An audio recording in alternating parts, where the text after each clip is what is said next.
Qui de votre grand-père ou de ce jeune est le plus anticonformiste ? A priori, c'est le jeune, celui qui remet en cause les conventions sociales. Et si, en réalité, le plus à même de faire face à la pression sociale, c'était votre grand-père ? Vous écoutez Culture G, votre dose de culture gérontologique pour comprendre les vieux. Ce podcast vous est proposé par Sociogérontologie, en partenariat avec Domitis.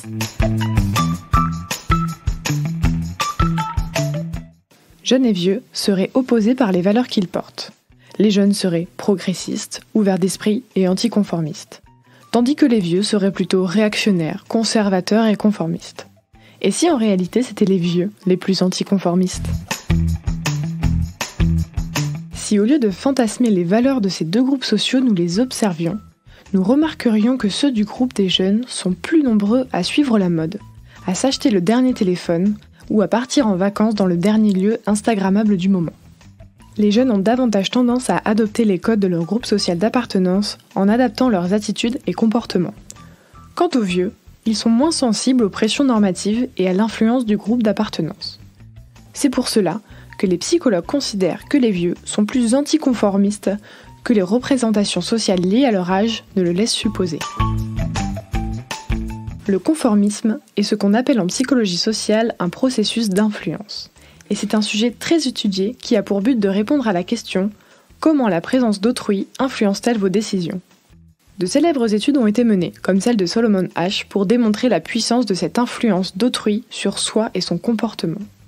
Par exemple, Asch nous prouve que, lors d'une simple expérience de perception visuelle, la majorité d'entre nous préfère donner la mauvaise réponse que la majorité du groupe, quitte à se tromper, plutôt que de donner une réponse correcte, mais contraire à celle du groupe. Alors qu'en situation isolée, avec le même exercice, la majorité des sujets donne la bonne réponse. Parce que notre nature est sociale et que nous avons peur d'être exclus, nous avons besoin d'appartenir à un groupe. Par conséquent, nous acceptons d'adopter les règles implicites spécifiques à ce groupe. Ces règles s'appellent aussi normes sociales et elles nous dictent notre façon d'agir en société. Et tout cela est principalement inconscient. Dans ce cadre, l'anticonformisme serait donc la résistance à cette pression normative du groupe ou de la société. C'est aller à contre-courant de la norme dominante. Mais l'âge, a-t-il quelque chose à voir là-dedans ? C'est la question à laquelle Nathalie Martin et Daniel Alaphilippe ont essayé de répondre dans leur article « Pression sociale et vieillissement, le conformisme chez les sujets âgés ». Après avoir exploré ce que dit la littérature scientifique à ce sujet, il semblerait que plus on avance en âge, plus on gagnerait en complexité cognitive et donc en ouverture d'esprit. Traduction, nous serions plus à même d'identifier les pressions normatives et donc de s'en détacher. Selon eux, passé 50 ans, notre esprit serait non pas moins conformiste, mais plus indépendant, plus libre d'accepter la norme ou non.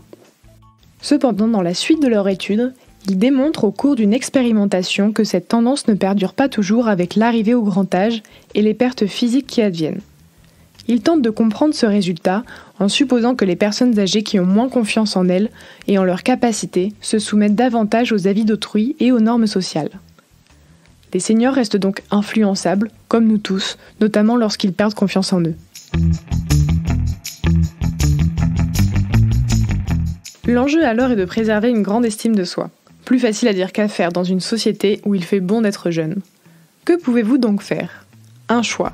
Entre se conformer à ce que l'on attend de vous en vous collant au stéréotype du vieux grabataire et fragile, ou refuser ce stéréotype réducteur et néfaste et assumer de ne pas rester dans cette case que votre âge vous a assignée. Quant à vous plus jeunes, si vous voulez faire quelque chose de vraiment anticonformiste, soyez fous, cassez la barrière des générations en prenant le temps de discuter avec votre vieille voisine par exemple.